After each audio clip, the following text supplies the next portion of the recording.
നമസ്കാരം. News and views ആരംഭിക്കുന്നു. മാധ്യമ വിചാരണയ്ക്ക് നിൽക്കില്ല എന്ന് ദിലീപ് പറയുന്നത് എന്തുകൊണ്ട്? മാധ്യമ വിചാരണയെ ദിലീപ് പേടിക്കുന്നുണ്ടോ?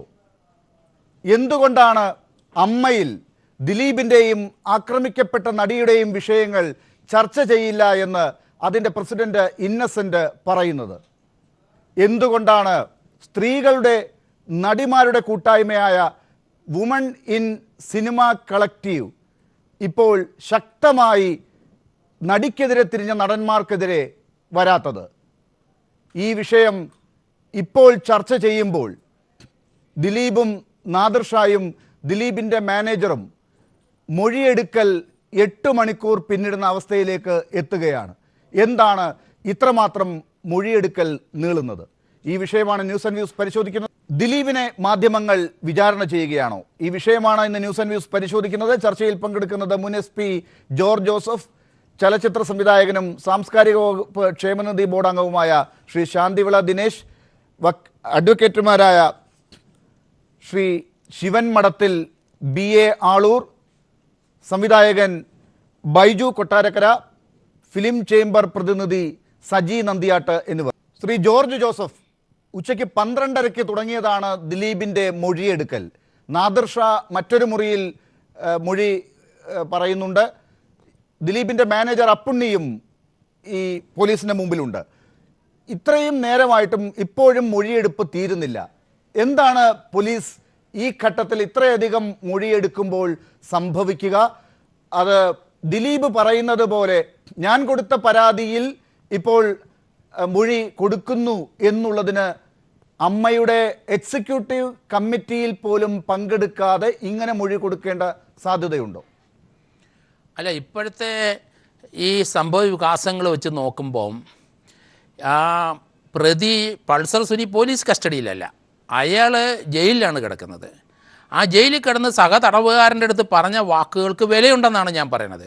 അതൊരു പ്രതിയായിട്ട് പോലീസിൽ പറഞ്ഞതല്ല.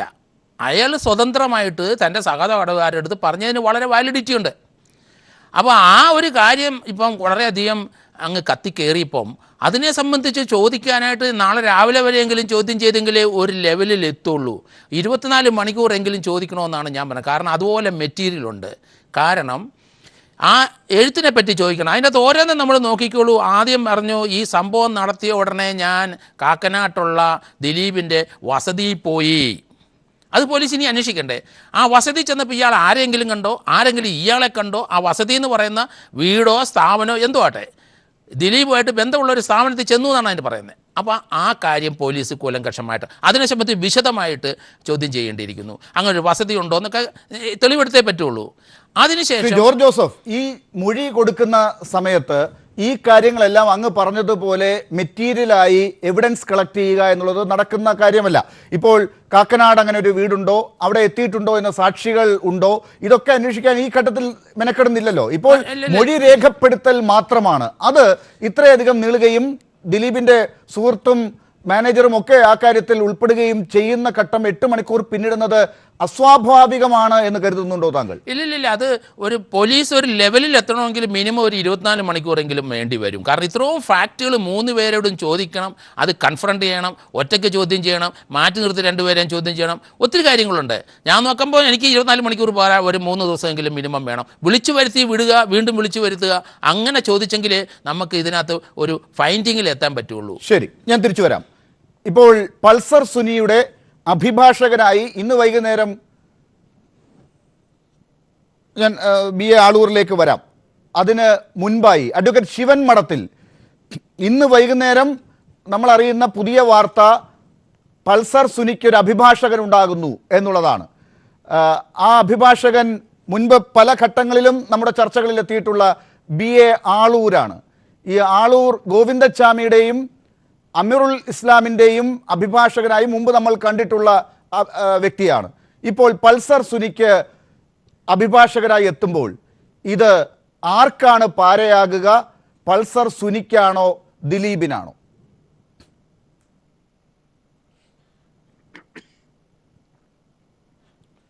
അല്ല, ആ ചോദ്യത്തിന് ഉത്തരം പറയാൻ എനിക്ക് ഈ അവസരത്തിൽ എനിക്ക് പറ്റില്ല. കാരണം പൾസർ സുനിക്ക് ആരെ വേണോ അഭിഭാഷകനായി അദ്ദേഹത്തിനെ വയ്ക്കാം. അദ്ദേഹം ഒരു പ്രതിയായി ജയിലിൽ കഴിയുകയാണ്. അപ്പോൾ അദ്ദേഹത്തിന് ആരെ അഭിഭാഷകനായി വെക്കണമെന്നുള്ള കാര്യം അദ്ദേഹത്തിൻ്റെ ചോയ്സാണ്. പിന്നെ അഡ്വക്കേറ്റ് ആളൂരിനെ ആരുടെ വക്കാലത്ത് എടുക്കണമെന്നുള്ളത് അദ്ദേഹത്തിൻ്റെ ചോയ്സാണ്. ഇത് രണ്ടിലും എനിക്ക് അഭിപ്രായം പറയേണ്ട കാര്യമില്ല. അങ്ങനെ ഒരു അപഗ്രഥനത്തിലേക്ക് പോകുന്നുമില്ല. പിന്നെ അങ്ങ് തന്നെ സൂചിപ്പിച്ചു, ഇസ്ലാമിൻ്റെയും പിന്നെ നമ്മുടെ ഈ ട്രെയിനിൽ വെച്ച് പീഡിപ്പിക്കപ്പെട്ട പെൺകുട്ടിക്കെതിരെയുള്ള ഗോവിന്ദസ്വാമിയുടെയൊക്കെ അഭിഭാഷകനാണ് അദ്ദേഹം എന്ന് പറയുമ്പോൾ, ഗോവിന്ദസ്വാമിക്ക് എന്ന് പറയുമ്പോൾ സ്വാഭാവികമായിട്ടും കേൾക്കുന്നവർക്കും പിന്നെ ഈ ചോദിക്കുന്ന താങ്കൾക്കും കേട്ടുകൊണ്ടിരിക്കുന്ന അദ്ദേഹത്തിനുമൊക്കെ എങ്ങനെയാണ് ഇതിൻ്റെ കാര്യങ്ങൾ എന്നുള്ളതിനെ കുറിച്ചൊക്കെ അറിയാം. അതിനൊരു വലിയ ചർച്ചയൊന്നും വേണ്ട. ഒരു കാര്യം ഉറപ്പാണ്, അഡ്വക്കേറ്റ് ആളൂരിനെ സംബന്ധിച്ചിടത്തോളം അദ്ദേഹത്തിൻ്റെതായിട്ടുള്ള അവകാശമുണ്ട് അഭിഭാഷക വൃത്തി ചെയ്യാൻ. പിന്നെ പൾസർ സുനിക്ക് ഒരു അഭിഭാഷകനെ വെക്കാൻ, അതായത് നിയമത്തിൻ്റെ മുമ്പിൽ അദ്ദേഹം കുറ്റക്കാരനാണെന്ന് തെളിയിക്കപ്പെടുന്നത് വരെ അദ്ദേഹം നിരപരാധിയാണ് എന്ന ഒരു സങ്കല്പം അല്ലെങ്കിൽ ഒരു കാഴ്ചപ്പാട് നമ്മുടെ ക്രിമിനൽ നടപടിക്രമത്തിൽ തുടരുന്നത് കൊണ്ട് അദ്ദേഹം കുറ്റക്കാരനാണെന്ന് കോടതി യഥാർത്ഥത്തിൽ ട്രയൽ നടത്തി ഡ്യൂ പ്രോസസ്സിലൂടെ അദ്ദേഹം കുറ്റക്കാരനാണെന്ന് തെളിയിക്കപ്പെടുന്നത് വരെ അദ്ദേഹം നിരപരാധിയായിട്ട് കാണണമെന്നാണ്. നിരപരാധിയാണെന്ന് ഞാൻ പറയുന്നില്ല, നിരപരാധിയായി നിയമത്തിന് മുമ്പിൽ നമ്മൾ കാണണം. അതുകൊണ്ട് ആ ചോദ്യം എന്നോട് ചോദിച്ചിട്ട് ഇത് ശിവൻ മഠത്തിലേക്ക് ഞാൻ തിരിച്ചു വരാം. അതേ ചോദ്യം എനിക്ക് അഡ്വക്കേറ്റ് ബി എ ആളൂരിനോട് ചോദിക്കാനുണ്ട്. അഡ്വക്കേറ്റ് ബി എ ആളൂർ, ഈ കാര്യത്തിൽ അഡ്വക്കേറ്റ് ശിവൻ മഠത്തിൽ കാണുന്നത് പോലെ പൾസർ സുനി ഒരു നിരപരാധി എന്നുള്ള നിലയ്ക്ക് കാണാൻ ഈ ചർച്ചയിൽ സാധിക്കുമോ എന്ന് എനിക്ക് സംശയമുണ്ട്. നിരവധി കേസുകളിൽ പ്രതിയാണ് പൾസർ സുനി. ഒരു അംഗീകരിക്കപ്പെട്ട രീതിയിൽ തന്നെ പോലീസ് തന്നെ പല കേസുകളിലും പ്രതിയാണെന്ന് ചൂണ്ടിക്കാട്ടിയിട്ടുള്ള ആളാണ് പൾസർ സുനി. അങ്ങനെയുള്ളപ്പോൾ നിരപരാധി എന്നുള്ള വാക്ക് അവിടെ ചേരുന്നില്ല. ഗോവിന്ദച്ചാമിക്കും അമീർ ഉൽ ഇസ്ലാമിനുമുള്ള എന്ത് ഗുണമാണ് പൾസർ സുനിയിൽ താങ്കൾ കണ്ടത്? ഞാൻ നേരത്തെ ചോദിച്ചതുപോലെ ഇത് പൾസർ സുനിക്കാണോ ദിലീപിനാണോ പാരയാകുക?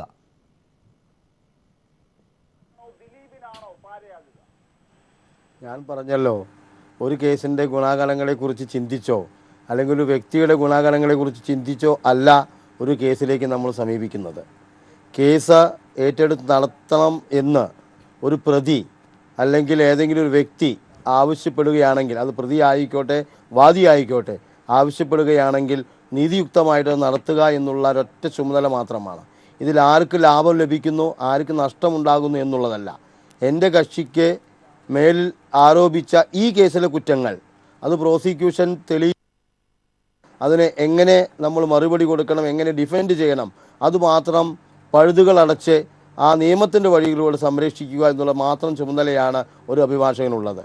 അത് ഏതൊരു അഭിഭാഷകനെ സംബന്ധിച്ചിടത്തോളം ക്രിമിനൽ നടപടിക്രമങ്ങളും ഇന്ത്യൻ എവിഡൻസ് ആക്റ്റും അതുപോലെ തന്നെ ഇന്ത്യൻ ശിക്ഷാ നിയമവും ഒരുമിച്ച് വായിക്കുമ്പോൾ നമുക്ക് മനസ്സിലാക്കാൻ സാധിക്കുന്നത്, കുറ്റം തെളിയിക്കുന്നതിനുള്ള രേഖകളും അതുപോലെ തന്നെ മൊഴികളുമുണ്ടെങ്കിൽ ആ കുറ്റം ഏത് തരത്തിൽ തെളിയിക്കണം എന്ന് പ്രോസിക്യൂഷൻ തീരുമാനിക്കുന്നു. ആ രേഖകളില്ലെങ്കിൽ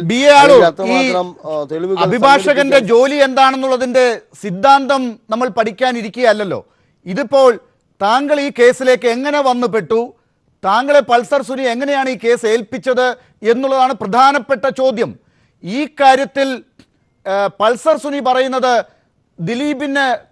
ദിലീപ് നൽകിയ കൊട്ടേഷനാണ് താൻ ഏറ്റെടുത്തിട്ടുള്ളത് എന്നതാണ്. അത് തെളിയിക്കാനാണോ താങ്കൾ വന്നിരിക്കുന്നത്? അതോ ഇങ്ങനെ കൊട്ടേഷനേ ഇല്ല, പൾസർ സുനിയും മറ്റുള്ളവരും ഒക്കെ നിരപരാധികളാണ് എന്ന് പറയാനാണോ താങ്കൾ വന്നിരിക്കുന്നത്? എന്താണ് താങ്കളുടെ ഈ ആഗമന ഉദ്ദേശം?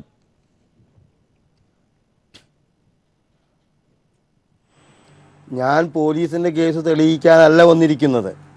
പോലീസാണ് ഗൂഢാലോചനയുണ്ടോ, ഈ പറയുന്ന സംഗതികളിൽ എന്തെങ്കിലും കഴമ്പുണ്ടോ, ഇതൊക്കെ അന്വേഷിച്ച് കണ്ടെത്തുന്നത് ഞാനോ അല്ലെങ്കിൽ താങ്കളെ പോലുള്ള പത്രപ്രവർത്തകരല്ല. മാധ്യമ വിചാരണയല്ല നടക്കേണ്ടത്. നിയമത്തിൻ്റെ എല്ലാ പഴുതുകളിലൂടെയും സഞ്ചരിച്ച് പോലീസ് കുറ്റപത്രം സമർപ്പിക്കുന്നു. അതിനുശേഷം നമുക്കറിയാം, അനുബന്ധ കുറ്റപത്രം സമർപ്പിച്ചതിന് ശേഷം അറിയാം. കേരളം മുഴുവൻ ശ്രദ്ധിക്കുന്ന ഒരു കേസാണ്. ഈ കേസിൽ പൾസർ സുനി എന്ത് ചെയ്യുന്നു, അദ്ദേഹം കത്തെഴുതിയ കാര്യങ്ങളിൽ പറയുന്നതൊക്കെ ശരിയാണോ എന്നാണ് കേരളം ഉറ്റുനോക്കുന്നത്. നമ്മുടെ ഈ ചർച്ചയുടെ പോലും ഉദ്ദേശം അതാണ്. അതിൻ്റെ ഉദ്ദേശശുദ്ധി നഷ്ടപ്പെടുന്ന രീതിയിലാണ് താങ്കൾ ഇപ്പോൾ പറയുന്നത്. ഒരു വക്കീൽ എന്നുള്ള നിലയ്ക്ക് താങ്കൾക്കുള്ള സ്വാതന്ത്ര്യമുണ്ട്, അവകാശമുണ്ട് എന്നുള്ളത് ഞാൻ സമ്മതിക്കുന്നു. നേരത്തെ അഡ്വക്കേറ്റ് ശിവൻ മഠത്തിൽ പറഞ്ഞത് അതുതന്നെയാണ്. പക്ഷേ ഏത് ഘട്ടത്തിലാണ് താങ്കളെ പൾസർ സുനി കേസ് ഏൽപ്പിച്ചത്? ആരാണ് താങ്കൾക്ക് പിന്നിലുള്ളത്? ഗോവിന്ദച്ചാമി താങ്കളെ കേസ് ഏൽപ്പിച്ചു എന്ന് പറഞ്ഞപ്പോൾ ഞാൻ ചോദിച്ചത് ഓർക്കുന്നുണ്ട് അന്നും താങ്കളോട്. ആരാണ് താങ്കൾക്ക് ഈ ഫീസ് തന്നത്, ഇത്രയധികം പണം തന്ന് താങ്കളെ ഈ കേസ് ഏൽപ്പിച്ചത് എന്ന്? ഇപ്പോൾ ഈ കേസ് ഏൽപ്പിച്ചത് ആരാണ്? ഇനി ഞാൻ പറയുന്നു, ഇനിയും ഒരുപാട് കേസുകൾ വരാനിരിക്കുന്നു. ഇതിലൊക്കെ അഡ്വക്കേറ്റ് ആളൂർ ഹാജരാകും. അത് പോകട്ടെ.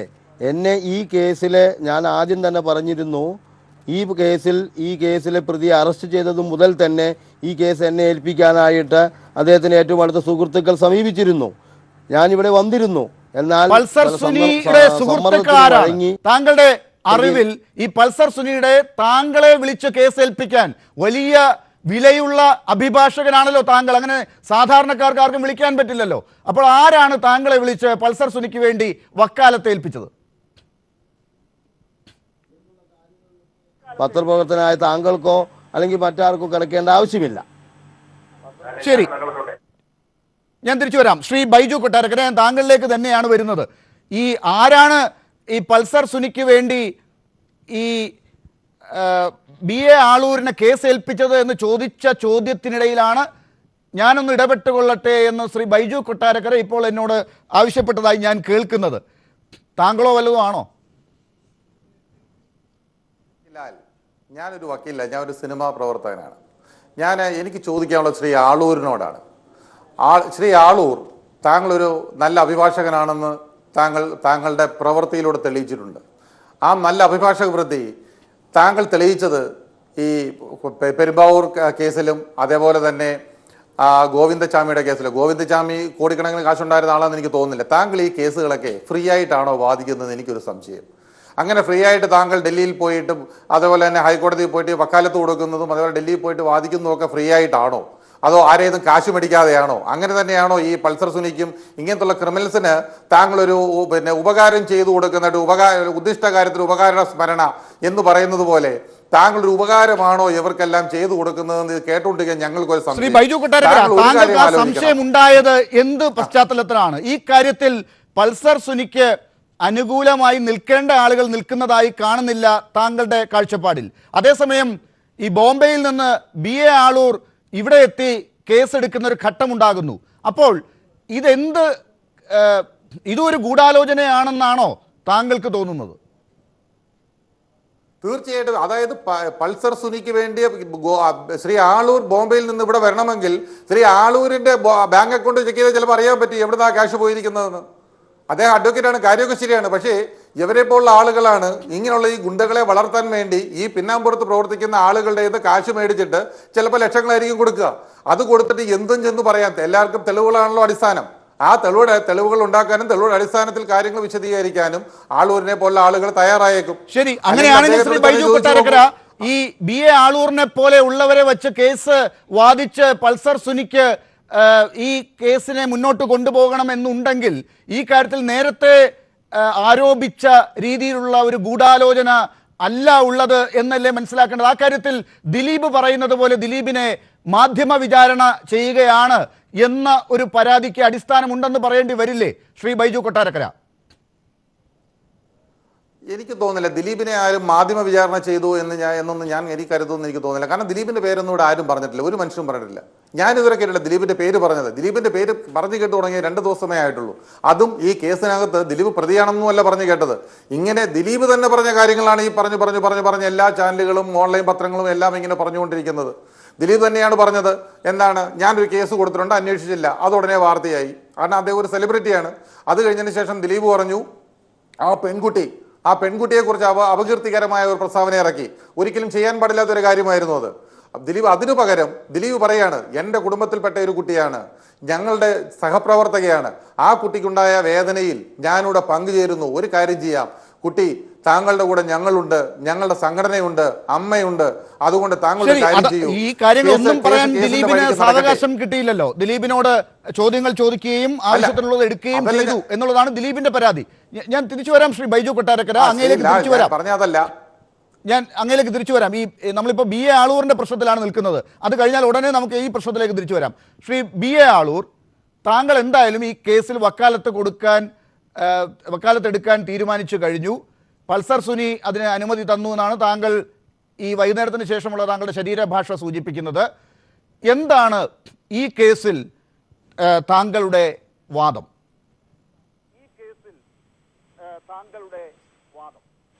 ഞാനൊരു കാര്യം ഈ ബൈജു കൊട്ടാരക്കരയോട് പറയട്ടെ. ഞാൻ ഫ്രീ ആയിട്ട് കേസ് നടത്തുന്ന ആളാണെന്നും ലക്ഷങ്ങൾ ഫീസ് വാങ്ങുന്ന ആളാണെന്നും അദ്ദേഹം തന്നെ സമർത്ഥിച്ചു കഴിഞ്ഞു. അദ്ദേഹത്തിനൊരു കുറ്റം ചെയ്യപ്പെടേണ്ട ഒരു സാഹചര്യം ഉണ്ടായാൽ അദ്ദേഹം ഫീസ് കൊടുക്കാതെ കിട്ടുന്ന വക്കീലന്മാരുടെ അടുത്തേക്ക് പോയിക്കൊള്ളട്ടെ, എനിക്കതിന് വിരോധമില്ല. പിന്നെ ഈ കേസ് നമ്മൾ ഏറ്റെടുക്കുക എന്നത് ഒരു പ്രതിയുടെ അല്ലെങ്കിൽ ഒരു കക്ഷിയുടെ ആവശ്യമാണ്. നിയമപരമായിട്ടും അല്ലെങ്കിൽ അദ്ദേഹത്തിന് മറ്റുള്ള അവകാശങ്ങളും വെച്ചുകൊണ്ട് കേസ് ഏറ്റെടുത്ത് നടത്താനൊരു അഭിഭാഷകനെ സമീപിക്കുക, അത് അദ്ദേഹത്തിൻ്റെ അവകാശമാണ്. അത് സുഹൃത്തുക്കൾ വഴിയായിരിക്കാം, ഒന്നുകിൽ ആളൂരിന്റെ ബോംബിൽ നിന്ന് വരുത്തിയായിരിക്കാം. അതൊക്കെ ഒരു കക്ഷിയുടെ അവകാശമാണ്. അത് നിങ്ങൾ തന്നെ എന്തുകൊണ്ട് ഈ ചോദ്യം മുഖ്യമന്ത്രിക്ക് വേണ്ടിയിട്ട് 35 ലക്ഷവും 40 ലക്ഷവും ഫീസ് വാങ്ങുന്ന ഈ ബൈജു കൊട്ടാരക്കര ചോദിക്കുന്നില്ല? എന്തുകൊണ്ട് ഒരു അന്വേഷണം നടത്തണമെന്ന് അവകാശപ്പെടുന്നില്ല? കേസ് നടത്താൻ വന്നപ്പോൾ ചർച്ചയിൽ പങ്കെടുത്തതുപോലെ താങ്കൾക്ക് പറയാനുള്ളത് മാത്രം പറഞ്ഞിട്ട് പോകരുത്. ഈ ചോദ്യത്തിന് ഉത്തരം താങ്കൾ പറയുക. താങ്കൾക്ക് എപ്പോഴാണ് പൾസർ സുനിയുടെ സുഹൃത്തുക്കൾ വക്കാലത്ത് തന്നത്? അദ്ദേഹത്തിന് മറ്റ് അഭിഭാഷകർ ഇപ്പോൾ കൂടെ നിൽക്കുന്നവർ സഹായിക്കില്ല എന്നുള്ള ഒരു അറിവ് താങ്കൾക്ക് കിട്ടിയോ? അതൊക്കെ ഈ കേസിനെ നിർണായകമായി മുന്നോട്ട് കൊണ്ടുപോകുന്ന കാര്യങ്ങളായതുകൊണ്ടാണ് ഞാൻ താങ്കളോട് ചോദിക്കുന്നത്. ഇപ്പോൾ സഹായിക്കാമെന്ന് ഏറ്റവർ സഹായിക്കില്ല എന്ന് അദ്ദേഹം താങ്കളെ അറിയിച്ചിട്ടുണ്ടോ? ആ പശ്ചാത്തലത്തിലാണോ താങ്കൾ വന്നത്? ഞാൻ പറയാം, ഈ കേസിൻ്റെ അറസ്റ്റ് മുതൽ സുഹൃത്തുക്കൾ എന്നെ സമീപിച്ചിരുന്നു. ഞാനൊരു പ്രാവശ്യം ഇവിടെ വന്നതുമാണ്. എന്നാൽ ചില സമ്മർദ്ദങ്ങൾക്ക് വഴങ്ങി ഈ പറയുന്ന സുനിൽ കുമാരന് വക്കാലത്ത് തരാൻ സാധിച്ചില്ല.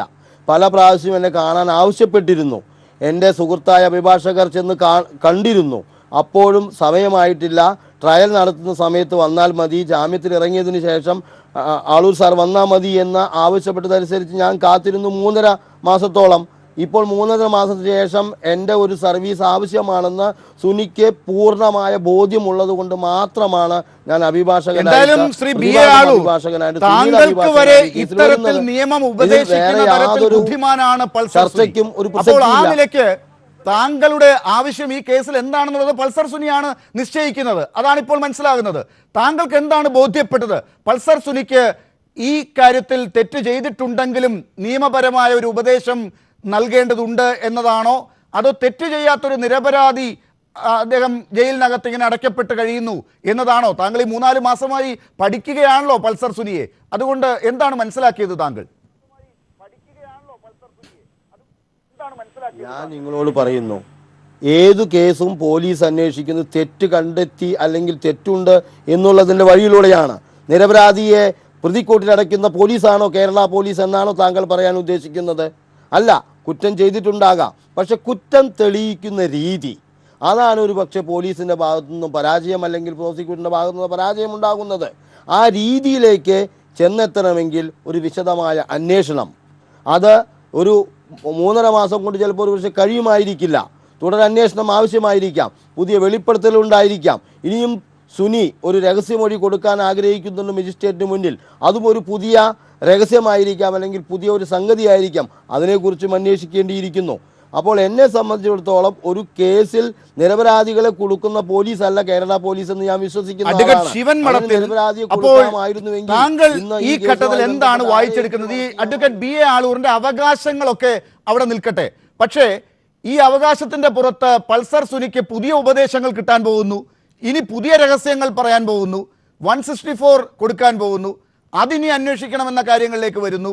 അപ്പോൾ ഈ കാര്യത്തിൽ ഇതുവരെ നിരപരാധികൾ ആരെങ്കിലും എന്തെങ്കിലും അനുഭവിച്ചിട്ടുണ്ടെങ്കിൽ, ദിലീപ് പറയുന്നതിനെ എങ്ങനെ എടുക്കണം എന്നുള്ളത് ഞാൻ ഇപ്പോൾ പറയുന്നില്ല, പക്ഷെ ആരെങ്കിലുമൊക്കെ നിരപരാധികൾ ഉണ്ടെങ്കിൽ അവർ ഇനിയും പല രീതിയിൽ ക്രൂശിക്കപ്പെടേണ്ട അവസ്ഥയുണ്ടാകും, ഇനിയും പുതിയ അന്വേഷണങ്ങളിലേക്ക് പോകേണ്ടി വരും എന്നതാണോ മനസ്സിലാക്കേണ്ടത്?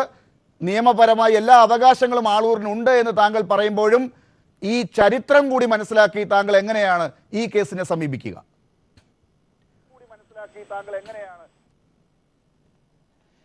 അല്ല, അത് നേരത്തെ ഇവിടെ നമ്മുടെ പോലീസ് സംവിധാനത്തിൽ നിന്ന് പരിചയസമ്പന്നനായ ആള് ആദ്യം ആമുഖമായി ഇവിടെ സൂചിപ്പിച്ചു. ഇപ്പോൾ നമ്മൾ മനസ്സിലാക്കുന്നത്, മാധ്യമങ്ങളിൽ നിന്നും മറ്റും മനസ്സിലാക്കുന്നത്, ഫർദർ ഇൻവെസ്റ്റിഗേഷൻ 173(8) ഇൻവോക്ക് ചെയ്തുകൊണ്ട് ഈ അടുത്ത കാലത്ത് വന്ന ഡിസ്ക്ലോഷർ വെളിപ്പെടുത്തലുകളും അതുമായി ബന്ധപ്പെട്ട് വന്നിട്ടുള്ള അതിനോട് അനുബന്ധിച്ച് വന്നിട്ടുള്ള കാര്യങ്ങളൊക്കെ തന്നെ പുതിയ കാര്യമായി പോലീസ് കാണുകയാണെന്നാണ് ഞാൻ മനസ്സിലാക്കുന്നത്. അപ്പോൾ പ്രോസിക്യൂഷനെ സംബന്ധിച്ചിടത്തോളം ഫർദർ ഡിസ്ക്ലോഷർ, പുതിയ എവിഡൻസോ പുതിയ പിന്നെ ഏതെങ്കിലും പിന്നെ കാര്യം പുതുതായി അവരുടെ അന്വേഷണ പരിധിയിലേക്ക് വരുമ്പോൾ, അല്ലെ അന്വേഷിക്കേണ്ടതായി വരുമ്പോൾ, പ്രോസിക്യൂഷൻ്റെ ഭാഗത്ത് നിന്ന് പെറ്റീഷൻ കൊടുത്തിട്ട് 173(8) ഇൻവോക്ക് ചെയ്യുന്ന രീതിയുണ്ട്. അപ്പോൾ അങ്ങനെ വരുമ്പോൾ ആ 173(8) വീണ്ടും പൾസർ സുനിയെ കൊണ്ടുപോയി 164 സ്റ്റേറ്റ്മെൻറ്റ് എടുക്കണോ വേണ്ടിയോ എന്നുള്ള കാര്യമൊക്കെ തീരുമാനിക്കുന്നത് പോലീസാണ്. അത് ഞാനും ആളൂരും ഒന്നും അല്ല. അത് ഇൻവെസ്റ്റിഗേഷൻ്റെ ഭാഗമാണ്, അത് അവർ ചെയ്തുകൊള്ളും. രണ്ടാമത്തെ കാര്യം, അങ്ങ് ചോദിച്ചൊരു ചോദ്യം ഈ കേസിനെ സംബന്ധിച്ച് അദ്ദേഹത്തിൻ്റെ ഇടപെടൽ എങ്ങനെയാണ് എന്നുള്ള കാര്യമൊക്കെ വരും ദിവസങ്ങളിൽ നമുക്ക് മനസ്സിലാക്കാം. ഒരു കാര്യം ഉറപ്പാണ്, നേരത്തെ ഇവിടെ നമ്മുടെ ബൈജു കൊട്ടാരക്കര ഇവിടെ സൂചിപ്പിച്ചു. അപ്പോൾ അതിനപ്പുറമായിട്ട് എനിക്കതിനെക്കുറിച്ച് കൂടുതലൊന്നും പറയാനില്ല. അത് കൃത്യമായ നിലപാടാണ് ബൈജു ഇവിടെ പറഞ്ഞത്. ഇനി പൾസർ സുനിക്ക് വേണ്ടിയിട്ട് അദ്ദേഹത്തിൻ്റെ സുഹൃത്തുക്കൾ കേസേൽപ്പിച്ചു. ഒരു കാര്യം കൂടെ, പൾസർ സുനിക്ക് വേണ്ടി അദ്ദേഹത്തിന് സുഹൃത്തുക്കൾ കേസേൽപ്പിച്ചു എന്ന അദ്ദേഹത്തിൻ്റെ അവകാശവാദത്തെ സംബന്ധിച്ചിടത്തോളം ഞാൻ മനസ്സിലാക്കിയത്, അദ്ദേഹത്തിന് വേണ്ടി ഒരു അഭിഭാഷകൻ നേരത്തെ ഇതിനകത്തുണ്ടായിരുന്നു. അഭിഭാഷകൻ്റെ കയ്യിൽ സാധനങ്ങൾ ഏൽപ്പിക്കുന്നതും കാര്യങ്ങളും ഒക്കെ തന്നെ നമ്മളുടെ മാധ്യമങ്ങളിൽ നിന്നൊക്കെ മനസ്സിലാക്കിയതാണ്. അപ്പോൾ അത് കഴിഞ്ഞ് അത് നിൽക്കുമ്പോൾ മറ്റൊരു അഭിഭാഷകൻ ഇടപെടുന്നതിൻ്റെ സാഹചര്യം എന്താ എന്നുള്ളതൊക്കെ നമുക്ക് പിന്നെ അതിൻ്റെ കോടതി നടപടികളുടെ ഭാഗമായി നമ്മൾ കാണേണ്ട കാര്യങ്ങളാണ്. ഞാൻ അതിലേക്കൊന്നും കടക്കുന്നില്ല. ശരി, യഥാർത്ഥത്തിൽ ഇന്ന് ശ്രീ ലാല് ചർച്ചയ്ക്ക് എടുത്ത വിഷയം ആളൂരും പൾസർ സുനിയും തമ്മിലുള്ള പ്രശ്നമല്ല, മറിച്ച് എന്നെ വിളിച്ചപ്പോൾ പറഞ്ഞ കാര്യം ഈ കേസുമായി തീർച്ചയായിട്ടും ഞാൻ ആ ഘട്ടത്തിലേക്ക് വരികയാണ്. അഡ്വക്കേറ്റ് ശിവൻ മഠത്തിൽ അതിലേക്ക് വരിക തന്നെയാണ്. ആളൂർ ഇപ്പോൾ ഉടനെ ഈ ചർച്ചയിൽ നിന്ന് പോകുന്നതിന് മുൻപ് എനിക്കത് തീർക്കാനുള്ളത് കൊണ്ടാണ് ഞാൻ ആ ചോദ്യങ്ങളിലേക്ക് ആദ്യം വന്നത്. ശ്രീ ആളൂരിലേക്ക് ഞാൻ ഒരിക്കൽ കൂടി വന്നിട്ട് താങ്കളെ വിടുവിക്കാം. ശ്രീ ആളൂർ, അതിനു മുമ്പ് ശ്രീ ബൈജു കൊട്ടാരക്കര ഈ ഘട്ടത്തിൽ എന്തോ പ്രതികരിക്കുന്നുണ്ട്, അതുകൂടി കേട്ടിട്ട് ഞാൻ ആളൂരിലേക്ക് വരാം. ശ്രീ ബൈജു കൊട്ടാരക്കര. എനിക്ക് ചോദിക്കാൻ ആളൂരിനോട് തന്നെയാണ്. ശ്രീ ആളൂർ, ഏതൊരു പ്രൊഫഷനും ഒരു എത്തിക്സ് ഉണ്ട്. ആ എത്തിക്സ് നമ്മൾ വിട്ടു പോവാതിരിക്കുന്നതാണ് മനുഷ്യ നന്മയ്ക്ക് എപ്പോഴും നന്നായി വിശ്വസിക്കുന്ന ഒരാളാണ് ഞാൻ. എൻ്റെ മനസ്സിൽ തോന്നിയ ഒരു കാര്യം ഞാൻ പറയട്ടെ. ഇന്ത്യയിലുള്ള എല്ലാ അഭിഭാഷകരോട് ചേർന്നിട്ട് ഈ വാഴ്ത്തപ്പെട്ട ചാവറയച്ചൻ എന്നൊക്കെ പറയുന്നത് പോലെ വാഴ്ത്തപ്പെട്ട ആളൂർ എന്ന് പറഞ്ഞൊരു പ്രതിമയുണ്ടാക്കി ഹൈക്കോടതിയുടെ സുപ്രീം കോടതിയുടെ മുമ്പിൽ വെച്ച് താങ്കളെ ആരാധിക്കാൻ നല്ലതായിരിക്കും എന്നെനിക്ക് തോന്നുന്നു. കാരണം അത്രത്തോളം ഒരു പ്രവൃത്തിയാണ് താങ്കൾ ഇപ്പോൾ വ്യക്തിപരമായി അങ്ങനെ പറയേണ്ടതില്ല എന്നാണ് എനിക്ക് തോന്നുന്നത്. ശ്രീ ബി എ ആളൂർ, താങ്കളെ ഒരു അഭിഭാഷകൻ എന്നുള്ള എല്ലാ മാന്യതയും തന്നു തന്നെ നമ്മൾ മുന്നോട്ട് കൊണ്ടുപോകുന്നു. അങ്ങയുടെ നിയമപരമായ പരിജ്ഞാനത്തെ ഒന്നും കുറച്ച് കാണുന്നില്ല. പക്ഷെ താങ്കളുടെ കേരളത്തിലെ മലയാളികൾക്കുള്ള താങ്കളെക്കുറിച്ചുള്ള ഒരു അറിവ് എന്ന് പറയുന്നത്, അവർ ഒരിക്കലും ഇഷ്ടപ്പെടാത്ത ഒരു കേസിൽ ഒരിക്കലും ഇഷ്ടപ്പെടാത്തൊരു വിധി കൊണ്ടുവരുന്നതിന് താങ്കൾ കാരണമായി എന്ന് താങ്കൾ അവകാശപ്പെടുന്നു. സൗമ്യ കേസിൽ അമീറുൽ ഇസ്ലാമിൻ്റെ കാര്യത്തിൽ താങ്കൾ എന്തോ മോചിപ്പിച്ചു എന്ന് പറയുന്നു. ഇപ്പോഴും ആ മോചനം ഏതുവരെ എത്തിയെന്നുള്ളത് എനിക്കറിയില്ല. ഇപ്പോൾ പൾസർ സുനിയെക്കുറിച്ച് വലിയ അന്വേഷണം പോലീസ് നടത്തിക്കൊണ്ടിരിക്കുന്ന ഘട്ടത്തിൽ താങ്കൾ കെഞ്ചി അപേക്ഷിച്ച് 3 മാസങ്ങൾ കഴിഞ്ഞു വരൂ എന്ന് പ്രതി പറയുന്ന ഘട്ടത്തിൽ അതിനുവേണ്ടി കാത്തിരുന്ന് ഇപ്പോൾ വീണ്ടും എത്തുന്നത് എങ്ങനെയാണ് ഈ കേസിനെ മുന്നോട്ട് കൊണ്ടുപോകുന്നത്? കേസ് നടത്തി തരാം.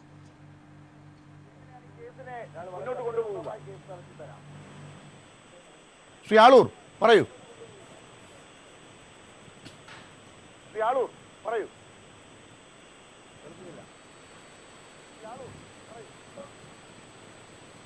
ആളൂരിന് കിട്ടുന്നില്ല.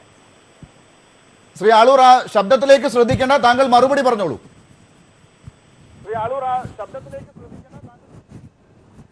കേൾക്കുന്നില്ല, എന്താണ് ചോദിച്ചത്? താങ്കൾ ഈ കേസിൽ താങ്കളുടെ ചരിത്രം ഞാൻ ഇവിടെ നേരത്തെ പറഞ്ഞതാണ്. ഞാൻ താങ്കളുടെ അഭിഭാഷകൻ എന്നുള്ള നിലയ്ക്കുള്ള എല്ലാ അംഗീകാരവും അംഗീകരിച്ചുകൊണ്ട് തന്നെ ഞാൻ താങ്കളോട് ചോദിക്കുകയാണ്. സൗമ്യ കേസിൽ ജനങ്ങൾക്ക് ഇഷ്ടമില്ലാത്തൊരു വിധി വാങ്ങിച്ചു കൊടുത്തു എന്ന് അവകാശപ്പെടുന്ന ആളാണ് താങ്കൾ. അമീറുൽ ഇസ്ലാം എന്ന ജിഷ കേസിലെ പ്രതിയെ മോചിപ്പിച്ചു എന്ന് പറയുന്നത് എങ്ങനെയാണെന്ന് ഇപ്പോഴും മനസ്സിലാകുന്നില്ല.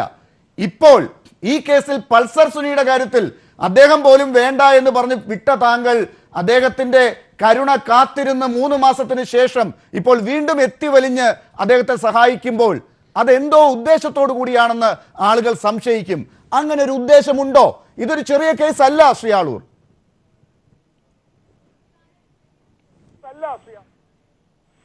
നിങ്ങൾ പറയുന്ന കാര്യങ്ങളൊക്കെ എന്താണെന്ന് എനിക്ക് മനസ്സിലാകുന്നില്ല. ഒരു വ്യക്തിക്ക് ഒരാവശ്യം വരുമ്പോഴാണ് വക്കീലിനെ സമീപിക്കുന്നത്, അല്ലെങ്കിൽ ആവശ്യമില്ലാതെ ആ കക്ഷിയുടെ പിന്നാലെ പോകണം. അങ്ങനത്തെ അഭിഭാഷകർ ഉണ്ടായേക്കാം, ഞാൻ അതിന് കുറ്റം പറയുന്നില്ല. ഒരു കേസ് പോലും നടത്തിയിട്ടില്ലാത്ത ശിവൻ മഠത്തിൽ ഉണ്ടായിരിക്കാം, അഭിഭാഷകൻ എന്ന് പറഞ്ഞ് നടക്കുന്നുണ്ടായിരിക്കാം. അതിന് ചാനൽ ചർച്ചകൾ മാത്രം പങ്കെടുക്കുന്ന അഭിഭാഷകരുമുണ്ട്. ഞാൻ അവരെ ഒന്നും കുറ്റം പറയുന്നില്ല. യഥാർത്ഥമായ നീതിബോധത്തോടെ ഒരു കേസ് നടത്തുന്ന അഭിഭാഷകൻ, നിങ്ങൾ എൻ്റെ ബാക്ക്ഗ്രൗണ്ട് പരിശോധിക്കൂ. ഞാൻ ഈ പറയുന്ന ഏതു കേസും ഇന്ന് കേരളത്തിന് പുറത്തോ മഹാരാഷ്ട്രയിലോ ഞാൻ ഫയൽ ചെയ്ത ഏതു കേസിലും വേറെ അഭിഭാഷകരുണ്ടെങ്കിൽ എന്നെ കേസ് ഏൽപ്പിക്കുമ്പോൾ നോ ഒബ്ജെക്ഷൻ, ആദ്യത്തെ അഭിഭാഷകൻ്റെ നോ ഒബ്ജെക്ഷൻ എന്ന പ്രൊഫഷണൽ എത്തിക്സിൽ ഊന്നിക്കൊണ്ടാണ് ഞാൻ പ്രവർത്തിക്കുന്നത്. അതുകൊണ്ട് എനിക്ക് ഈ പറയുന്ന വിമർശനങ്ങളോടോ അല്ലെങ്കിൽ മറ്റൊരു എന്തായാലും താങ്കൾ ഇന്നും മുഴുവൻ ഇവിടെയുണ്ട്, നാളെയും കൊച്ചിയിൽ ഉണ്ടെന്നാണ് ഞാൻ മനസ്സിലാക്കുന്നത്. നാളെയും നമുക്ക് ചർച്ചയുണ്ട്. നാളത്തേക്ക് കൃത്യമായ ഉത്തരങ്ങളുമായി വീണ്ടും ഈ ചർച്ചയിലേക്ക് ചേരുമെന്ന പ്രതീക്ഷയിൽ താങ്കൾ ഈ ചർച്ചയിൽ നിന്ന് പോകുന്നതിന് അനുവദിക്കുകയാണ്. ശ്രീ ബൈജു കൊട്ടാരക്കര, ഞാൻ താങ്കളിലേക്ക് വരാം. അതിനു മുൻപ് ശ്രീ ശാന്തിവിള ദിനേശ് കൂടി താങ്കൾ നേരത്തെ പറഞ്ഞൊരു പ്രതികരണത്തോട് പ്രതികരിക്കാനുണ്ട്. അതായത് മാധ്യമ വിചാരണ എന്ന് ദിലീപ് പറയുന്നതിൽ ഒരു അടിസ്ഥാനവുമില്ല എന്നാണ് ബൈജു കൊട്ടാരക്കര പറഞ്ഞത്. ശ്രീ ശാന്തിവിള ദിനേശ്, ദിലീപ് പറഞ്ഞതിന് ഞാനെന്താ മറുപടി പറയുക? എനിക്ക് ഈ ആളൂർ പൊക്കളഞ്ഞു. ഈ മള്ളൂരും 1 ലക്ഷം രൂപ ഉണ്ടെങ്കിൽ ആരെ കൊന്നിട്ട് ചെന്നാലും രക്ഷപ്പെടാമെന്ന് പണ്ട് തിരുവനന്തപുരത്ത് പറയുമായിരുന്നു. അതുപോലെ ഏത് ഫ്രോഡിനും സമീപിക്കാവുന്ന ഒരു വക്കീൽ ഈ നാട്ടിലുണ്ടല്ലോ, അതും ബോംബെയിൽ നിന്നൊക്കെ വരുന്നു. തീർച്ചയായിട്ടും നമ്മൾ ആളൂരിലേക്ക് തൽക്കാലം ഇപ്പൊ പോണ്ട.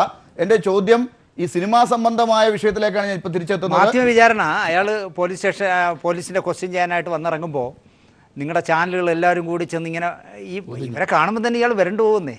ഒരു 10-40 മൈക്ക് ഇങ്ങനെ ചുറ്റും വന്ന് നിന്നപ്പോൾ അയാൾ പറയാൻ, ദിലീപാണോ ഈ ചാനലുകളെ കാണുമ്പോൾ വിരളുന്ന ആള്? ദിലീപ് എത്രയോ സിനിമകളിൽ നല്ല അഭിനയം കാഴ്ചവെച്ചൊരു നടനാണ്.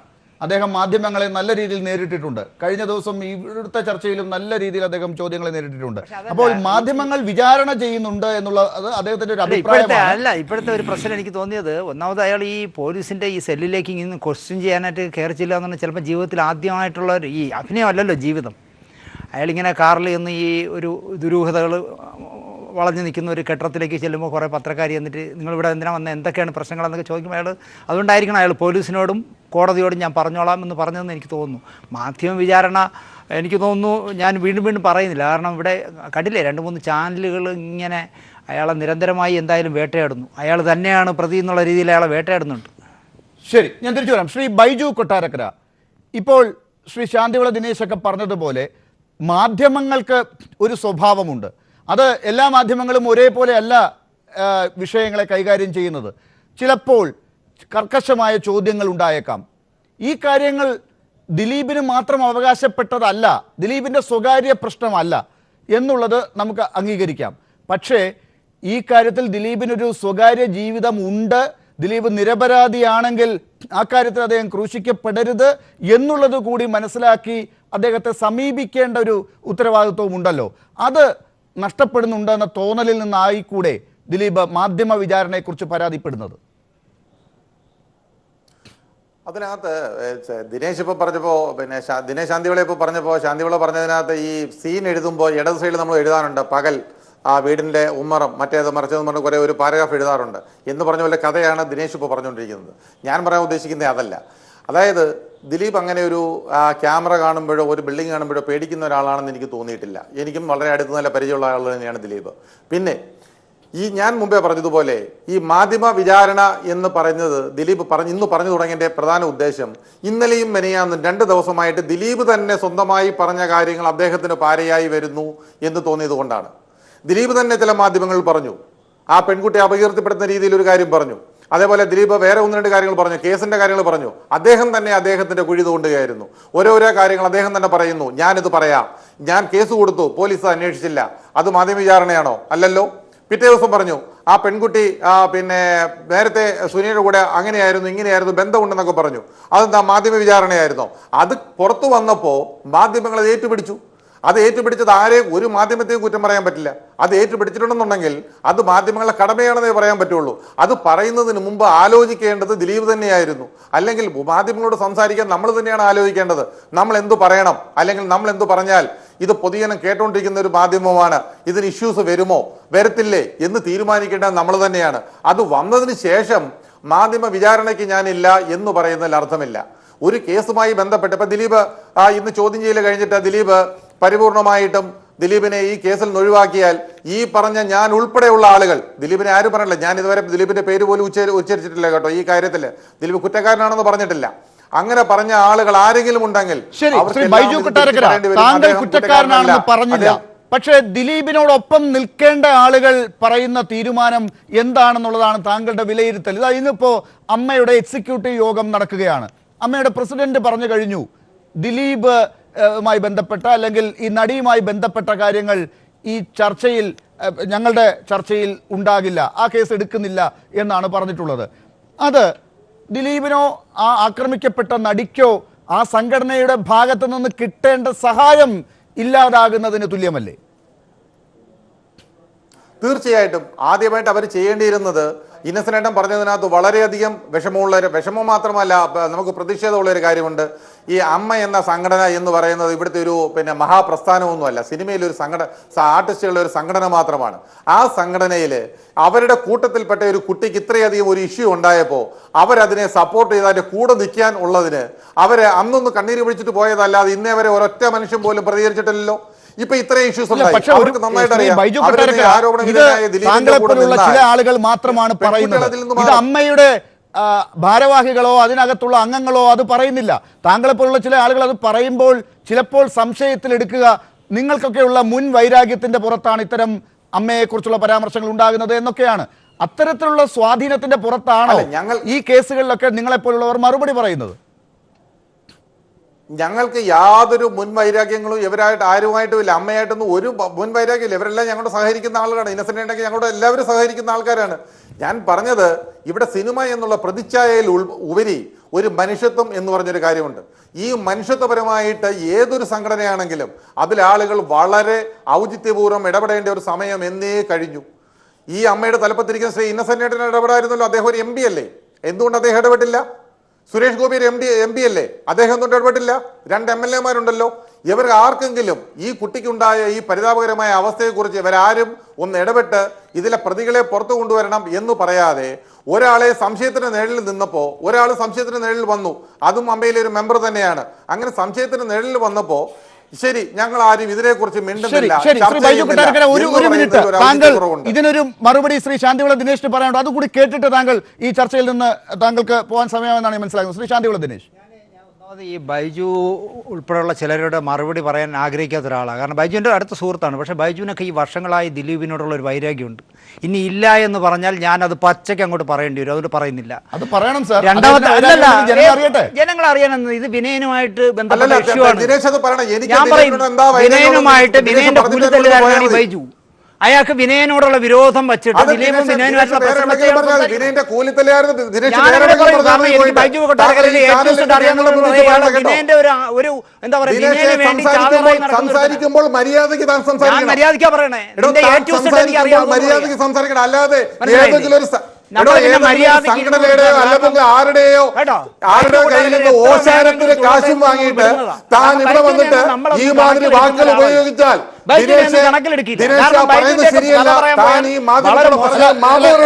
രണ്ടുപേരും ശ്രീ ബൈജു ഒരു പരിമിതി വേണം വാക്കുകൾ ഉപയോഗിക്കുന്നതിനകത്ത്. പക്ഷേ ശ്രീ ബൈജു കൊട്ടാരക്കര, ശ്രീ ശാന്തിവിള ദിനേശ് ഇപ്പോൾ ചൂണ്ടിക്കാട്ടിയ ഒരു കാര്യം, ഒരു പശ്ചാത്തലം, ഒരു പക്ഷേ ഇത്തരം കേസുകൾ വരുമ്പോൾ ഒരു പക്ഷം പിടിക്കുന്നതിന് സ്വാഭാവികമായി മനുഷ്യർക്ക് കാരണമായേക്കാം. അത്തരത്തിലൊരു ഇടപെടൽ ഇല്ലാതെ നമുക്ക് തെളിവുണ്ടോ? ഞങ്ങളിതവരെ ഒരു പക്ഷവും പിടിച്ചിട്ടില്ല. ആദ്യമായിട്ട് ചെയ്യേണ്ടത് ഈ ദിനേശിനെ പോലെ സിനിമയിൽ ഒന്നുമല്ലാത്ത കറിവേപ്പിലകളെ മാറ്റി നിർത്തിയിട്ട് വേണം ഈ ചർച്ച വിളിക്കാൻ. അല്ലാതെ ഇവരെ പോലെ വായി തോന്നുന്ന കാര്യങ്ങൾ വിളിച്ചു പറയുന്നവരെടുത്ത് ചർച്ച ചെയ്താൽ ഒരു മനുഷ്യന് പോലും ചിലപ്പോൾ ഈ ചർച്ചയ്ക്ക് വരാത്ത അവസ്ഥയിലേക്ക് വരും. വ്യക്തിപരമായി നമ്മൾ അങ്ങോട്ടും ഇങ്ങോട്ടും അധിക്ഷേപിക്കേണ്ടതില്ല. ശ്രീ ശാന്തിവിള ദിനേശിന് സിനിമയുമായി ബന്ധമുണ്ട്. ശ്രീ ബൈജു കൊട്ടാരക്കരയ്ക്ക് ഉള്ളതുപോലെ തന്നെയാണ്. ഒരുപക്ഷെ നിങ്ങൾക്ക് അങ്ങോട്ടും ഇങ്ങോട്ടും ആരാണ് മുകളിൽ എന്നുള്ളത് ഞാനിപ്പോൾ ഇവിടെ അളക്കുന്നില്ല. ഇപ്പോൾ എന്തായാലും അദ്ദേഹം സിനിമയുമായി ബന്ധപ്പെട്ട ഒരു സാംസ്കാരിക സമിതിയിലെ അംഗവും കൂടിയാണ്. അപ്പോൾ ആ നിലയ്ക്ക് ദിലീപിനെ അറിയാവുന്ന നിലയ്ക്ക് ദിലീപിന്റെ ഒരു ഭാഗം പറയുന്നതിന് ശ്രീ ശാന്തിവിള ദിനേശും ശ്രമിക്കുന്നു. അപ്പോൾ അദ്ദേഹം പറയുന്നത് ശ്രീ ബൈജു കൊട്ടാരക്കര പറയുന്നത് പോലെ അല്ല, ഇത് സിനിമയ്ക്കകത്ത് നമ്മൾ നേരത്തെ അമ്മയെ കുറിച്ചാണല്ലോ പറഞ്ഞു വന്നത്. അമ്മയ്ക്കകത്ത് ഞാനിപ്പോ താങ്കൾ ഉള്ള ചില പറഞ്ഞതാ. പ്രശ്നങ്ങൾ, മുൻപ് ശ്രീ വിനയനെ പോലുള്ളവരുമായിട്ടുള്ള ചില പ്രശ്നങ്ങളൊക്കെ അതിലൊരു പക്ഷം നിന്ന ആളാണ് താങ്കളും. അപ്പോൾ ഈ കാര്യത്തിലൊക്കെ നിങ്ങൾക്കും ചില താല്പര്യങ്ങൾ ഉണ്ടാകാമെന്നാണ് അദ്ദേഹം പറഞ്ഞത്. നിങ്ങൾക്ക് കൃത്യമായ മറുപടി അതിനകത്തുണ്ടായാൽ മതി. ഞങ്ങൾക്ക് ഇതിനകത്തിൽ യാതൊരു താല്പര്യവുമില്ല. വിനയനുമായിട്ടല്ല പ്രശ്നം ഉണ്ടായത്. ദിലീപ് പ്രശ്നം ഉണ്ടായത് അന്ന് പിന്നെ തുളസീദാസുമായിട്ടാണ് പ്രശ്നം ഉണ്ടായത്. അതിനുശേഷമാണ് ഈ സംഘടന പിളർത്തുന്ന കാര്യത്തിലേക്കൊക്കെ വന്നത്. ഞാൻ അതിലേക്കൊന്നും കിടക്കുന്നില്ല. ഞങ്ങൾക്ക് അന്ന് സംഘടനയുടെ പ്രശ്നങ്ങൾ ഉണ്ടാവുമ്പോൾ സംഘടനാപരമായിട്ട് ഞങ്ങൾ നേരിട്ടിട്ടുണ്ട്. അത് ദിലീപായാലും മമ്മൂട്ടിയുടെ ലൊക്കേഷനിൽ ഞാൻ പോയിട്ടുള്ള സമരത്തിന് എന്തേ മമ്മൂട്ടി ഞങ്ങളുടെ ശത്രുവല്ലേ? അങ്ങനെയാ നോക്കിയാൽ അങ്ങനെ മമ്മൂട്ട ലൊക്കേഷനിലേക്ക് പോയിട്ടുണ്ട്. എത്രയോ നടന്മാരുടെ ലൊക്കേഷനിലേക്ക് സമരവുമായിട്ട് പോയിട്ടുണ്ട്. സമരവും കാര്യങ്ങളും അതെല്ലാം മറ്റൊരു സൈഡാണ്. അല്ലാതെ ഞങ്ങൾ ആരെയും ഇന്ന് വരെ വ്യക്തിപരമായിട്ട് ആക്ഷേപിക്കാനോ ഒരു നടനെ പോലും അയാൾക്ക് ഒരു പ്രശ്നം വരുമ്പോൾ അയാൾക്കെതിരെ നിൽക്കാനോ ഞങ്ങൾ പോയിട്ടില്ല. ഇന്നേ വരെ ദിലീപിനെതിരായിട്ട് ഞങ്ങൾ നിന്നിട്ടില്ല. അദ്ദേഹം ഇപ്പോഴും എന്റെ സുഹൃത്ത് തന്നെയാണ്. ശരി, ജോർജ് ജോസഫിലേക്ക് വരുന്നതിന് മുമ്പ് ശിവൻ മഠത്തിൽ ഈ കാര്യം താങ്കൾ ഒന്ന് നോക്കൂ. ഈ തർക്കങ്ങൾ വരുമ്പോൾ ഈ ഇടനിലയ്ക്ക് നിൽക്കേണ്ട ഒരാൾ കൂടിയാണല്ലോ വക്കീലന്മാർ, ഒരു വിഭാഗമാണല്ലോ. ഈ അഡ്വക്കേറ്റ് എന്നുള്ള നിലയ്ക്ക് താങ്കൾ ഒക്കെ ഇതിനകത്തൊരു ഇടപെടാനുള്ള സ്പേസ് ഉണ്ടോ? ഒന്ന്. രണ്ടാമത്, താങ്കൾ ഈ കേസ് തന്നെ കൃത്യമായി പഠിക്കുന്ന ഒരാളാണ്. ഇതിൻ്റെ ഒരു ഭാഗത്ത് താങ്കൾ ഉണ്ട് എന്നാണ്, വക്കീൽ എന്നുള്ള നിലയ്ക്ക് ഉണ്ട് എന്ന് തന്നെയാണ് ഞാൻ മനസ്സിലാക്കുന്നത്. അപ്പോൾ ഈ കാര്യത്തിൽ ഇപ്പോൾ ശ്രീ ബൈജു കൊട്ടാരക്കരയെ പോലുള്ളവർ പറയുന്ന കാര്യങ്ങളും ശ്രീ ശാന്തിവിള ദിനേശിനെ പോലുള്ളവർ പ്രതിരോധിക്കുന്ന ചില കാര്യങ്ങളും സംഘടനകൾക്കകത്തുള്ള നിലപാടുകളെ കുറിച്ചാണ്. ആ നിലപാടുകളിൽ ഇപ്പോൾ ദിലീപിനോ ആക്രമിക്കപ്പെട്ട നടിക്കോ അനുകൂലമായോ പ്രതികൂലമായോ ഒരു നിലപാടും ഉണ്ടാകാത്ത ഘട്ടം ഉണ്ടാകുന്നത് എന്ത് ഇടപാടാണ് സർ?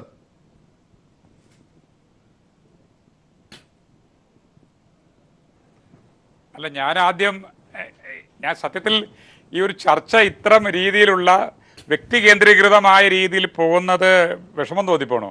ശ്രീ ശാന്തിവിള ദിനേശും ബൈജു കൊട്ടാരക്കരയും ഒരു സിനിമാ കുടുംബത്തിലെ അവർ അംഗങ്ങളാണ്. അപ്പോൾ അവർ തമ്മിലുള്ള പ്രശ്നങ്ങൾ, ആ കുടുംബത്തിൽ നേരത്തെ ഉണ്ടായിട്ടുള്ള അവസരങ്ങളും സ്വരച്ചേർച്ചയില്ലായ്മയൊക്കെ പറയുന്നത് നമുക്ക് മനസ്സിലാക്കാം. പക്ഷേ എന്തായാലും നമ്മുടെ വിഷയം വളരെ ഗൗരവമുള്ള ഒരു കാര്യത്തെക്കുറിച്ചാണ് നമ്മൾ ചർച്ച ചെയ്യപ്പെടുന്നത്. അപ്പോൾ അതുകൊണ്ട് ആ ചർച്ചയുടെ ഗൗരവം കുറയ്ക്കാത്ത രീതിയിലും വ്യക്തി കേന്ദ്രീകൃതമല്ലാത്ത രീതിയിലും രണ്ടുപേരുടെ നിലപാടുകൾ പറയുന്നതിൽ തെറ്റില്ല. അനുകൂലിച്ചോ പ്രതികൂലിച്ചോ എന്നുള്ളതല്ല ഇവിടുത്തെ പ്രശ്നം. ഒരു സാമൂഹിക പ്രശ്നം.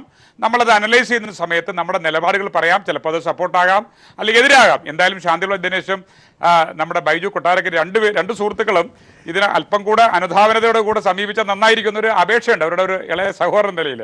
ഇനി ഒരു കാര്യം, അമ്മയെക്കുറിച്ച് താങ്കളോട് സൂചിപ്പിച്ചു. എനിക്ക് ആ സംഘടനയോട് അല്പം സഹതാപമേ ഉള്ളൂ. എന്താ കാര്യമെന്ന് ചോദിച്ചാൽ, ഇതിലപ്പുറം എന്താണ് സിനിമയിൽ സംഭവിക്കാനുള്ളത്? ആരുടെ പക്ഷം പിടിക്കാതെ നിഷ്പക്ഷമായി വിലയിരുത്തിയാൽ ചലച്ചിത്ര മേഖലയിലെ ഒരു പെൺകുട്ടിയെ, അവൾ വളരെ കഴിവുള്ള ഒരു ആളായിട്ട് കടന്നു വരുന്നു, ഒരുപാട് സിനിമയിൽ അഭിനയിക്കുന്നു. ആ കുട്ടിയുടെ ചെറുപ്പകാലം എന്ന് പറഞ്ഞാൽ, എനിക്ക് വ്യക്തിപരമായി പറഞ്ഞാൽ ആ കുട്ടി പ്രൈമറി ക്ലാസ്സിൽ പഠിക്കുന്ന സമയത്ത് എനിക്കറിയാം. കഴിവുള്ള ഒരു പെൺകുട്ടിയാണ്. സിനിമയിലേക്ക് വരുന്നു, സിനിമയിൽ അതിൻ്റെതായ ഒരു സ്പേസ് ക്രിയേറ്റ് ചെയ്യുന്നു. ഒരു സുപ്രഭാതത്തിൽ വളരെ മോശമായ രീതിയിൽ ആ കുട്ടിയെ മാനസികവും ശാരീരികവുമായി പീഡിപ്പിക്കുന്ന ഒരവസ്ഥ വരുന്നു. അതിൽ പ്രതികളായിട്ടുള്ള 4-5 പേരെ പോലീസ് അറസ്റ്റ് ചെയ്യുന്നു. കേസുമായി ബന്ധപ്പെട്ട അന്വേഷണം നടക്കുന്നു. അതിലേക്ക് ഞാൻ കടക്കുന്നില്ല.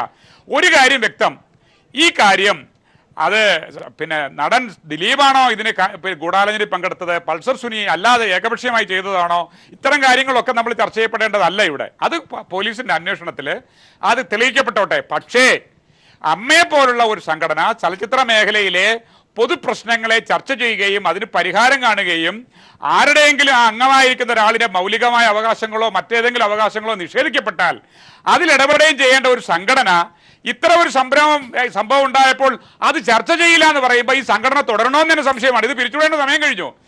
ആത്യന്തികമായി അതിന്റെ ബൈലോയിൽ പറയുന്ന ലക്ഷ്യങ്ങൾ നിറവേറ്റാൻ ആ സംഘടനയ്ക്ക് കഴിയില്ല എങ്കിൽ വേഷം കെട്ടിയിരുന്നിട്ട് എന്ത് കാര്യം? ശ്രീ ഇന്നസെന്റ് എന്ന് പറയുന്ന ഒരു MP, അദ്ദേഹം സമൂഹത്തിൽ വളരെയേറെ ഉത്തരവാദപ്പെട്ട ഒരു ചലച്ചിത്ര പ്രവർത്തകൻ എന്ന് മാത്രമല്ല, അദ്ദേഹത്തിന്റെ ഒരുപാട് നിലപാടുള്ള ഒരു മനുഷ്യനാണ്. അദ്ദേഹം പറയുകയാണ് ഇത് ചർച്ച ചെയ്യില്ല എക്സിക്യൂട്ടീവിൽ എന്ന് പറഞ്ഞാൽ പിന്നെ എന്ത് കാര്യമാണ് സിനിമയിൽ ചർച്ച ചെയ്യാനുള്ളത്? തിരിച്ചു വന്ന് അന്വേഷിക്കേണ്ടത് ഇപ്പോൾ നടക്കുന്ന ഈ കേസ് അന്വേഷണത്തിന്റെ ഘട്ടങ്ങളും ഒപ്പം ഇപ്പോൾ അഡ്വക്കേറ്റ് ശിവൻ മഠത്തിൽ പറഞ്ഞ പരിമിതി അമ്മയ്ക്കുണ്ടെങ്കിൽ അത് തീർക്കാൻ നടികൾക്ക് അനുകൂലമായി വന്ന സംഘടനയുടെയും പരിമിതികൾ വെളിച്ചത്താകുകയാണോ എന്നതാണ്. ശ്രീ ജോർജ് ജോസഫ്, ഒരു പോലീസുകാരന് എന്താണ് ഈ സംഘടനാ കാര്യത്തിനകത്ത് കാര്യം എന്ന് ചിലപ്പോൾ ചിന്തിക്കുന്നവരുണ്ടാകാം. പക്ഷേ നോക്കുക, ഇപ്പോൾ ഇവിടെ പറഞ്ഞ കാര്യങ്ങളിൽ ഒരു കേസ് ഉണ്ടാകുമ്പോൾ അതിൽ അംഗങ്ങളായിട്ടുള്ളവരോട് ഐക്യദാർഢ്യമോ നിയമസഹായമോ അതല്ലെങ്കിൽ അച്ചടക്ക നടപടിയോ എടുക്കേണ്ട സംഘടന ഇതൊന്നും ചെയ്യാതെ മാറി നിൽക്കുന്നത്, ഒരു അന്വേഷണം പോലും അതിനകത്ത് ഇല്ലാതെ മാറി നിൽക്കുന്നു എന്ന് പുറത്തേക്ക് പറയുന്നത്, അകത്തുണ്ടോ എന്നുള്ളത് എനിക്കറിയില്ല. പക്ഷേ അതേസമയം ഈ ഇതിന് പരിഹാരമായി സ്ത്രീകളുടെ ഒരു കൂട്ടായ്മ ഉണ്ടാകുന്നു എന്ന് പറയുന്ന സംഘടനയ്ക്കും ഒരു പരിധിക്കപ്പുറം മുന്നോട്ട് പോകുന്നത് കാണുന്നില്ല. അവർക്കും ഒരു അജണ്ട മാത്രമേ ഉള്ളൂ എന്ന് തോന്നുന്ന രീതിയിൽ ഈ നടിയുടെ പ്രശ്നം എങ്ങനെയെങ്കിലും കൊണ്ടുവരാൻ ശ്രമിക്കുക എന്ന് പറയുന്നതിനകത്ത് അത് ചർച്ചയിൽ ലൈംലൈറ്റിൽ നിർത്തുക എന്ന് പറയുന്നത് കേസിനെ പോലും ചില നിരപരാധികളെന്ന് സ്വയം പറയുന്ന ആളുകളെ പോലും ബാധിക്കുന്ന തരത്തിലേക്ക് കാര്യങ്ങൾ മുന്നോട്ട് പോകുന്നുണ്ട്. അത് പോലീസ് കാണുന്നുണ്ടാകുമോ? അല്ല, പോലീസ് അത് കാണണം. ഞാൻ 2-4 കാര്യങ്ങൾ പറയാനുണ്ട്. ഈ സംഘടനയിലെ പ്രവർത്തനം എങ്ങനെയാണെന്ന് ഇപ്പോൾ നമ്മുടെ ശാന്തികുള ദിനേശൻ്റെ ബൈജു കൊട്ടാരക്കര സംസാരത്തിൽ നിന്ന് മനസ്സിലായി. ഇവിടെയുള്ള ഈ മഹാനടന്മാരും അവരുടെ ക്ലിക്കുകളും തന്നെയാണ് ഈ സംഘടനയെ പ്രവർത്തിക്കുന്നത്.